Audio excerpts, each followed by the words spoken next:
అమ్మఒడి పేరుతో 15,000, 13,000 డబ్బులు ఇచ్చే కంటే నాకు తెలిసి అది కార్పొరేట్ స్కూల్లో అంటే వాళ్ళు ఎక్కడైతే చదువుతున్నారో అది బిల్లింగ్ రూపంలో ఇస్తే బాగుంటుందేమోనని నా అభిప్రాయం అండి. ఎందుకంటే నాకు తెలిసినంత వరకు అమ్మఒడి డబ్బులు కరెక్ట్గా పిల్లల చదువుకే వెళ్తుందని గ్యారంటీ లేదు.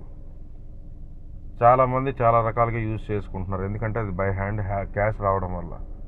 సో అది క్యాష్గా కాకుండా అది ఒక బిల్లింగ్ లాగా వస్తే బాగుంటుందేమో.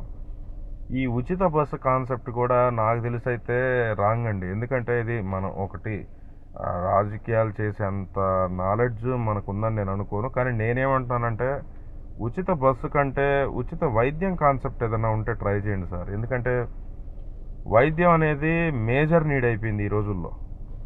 సో అది ఏమన్నా కార్పొరేట్ సంస్థలు ఇబ్బంది పడతాయని ఏమన్నా ఆలోచించి పెట్టట్లేదో ఏమో నాకు తెలియదు. కానీ అట్లీస్ట్ కొందరికేనని కొంచెం లిమిట్ పెట్టండి. అంటే ఈ కేటగిరీ వాళ్ళకి ఉచిత వైద్యం అందుతుంది, ఈ కేటగిరీ వాళ్ళకి అందదు. ఆల్రెడీ గవర్నమెంట్ హాస్పిటల్స్ ఉన్నాయి, బట్ కొన్ని ట్రీట్మెంట్స్కి అవైలబిలిటీ లేదని చెప్పని వింటున్నారంట. సో అలా కాకుండా ఉచిత వైద్యం కాన్సెప్ట్ మీద ఏదైనా కార్పొరేట్ హాస్పిటల్స్లో ఉచిత వైద్యం కాన్సెప్ట్ అంటే ఏమన్నా ఎమర్జెన్సీలకి కొంచెం హెల్ప్ చేయగలిగితే నాకు తెలిసి ఉచిత బస్సు కంటే ఇది చాలా హెల్ప్ అవుతుందండి. ఏమో నా అభిప్రాయం అండి ఇది.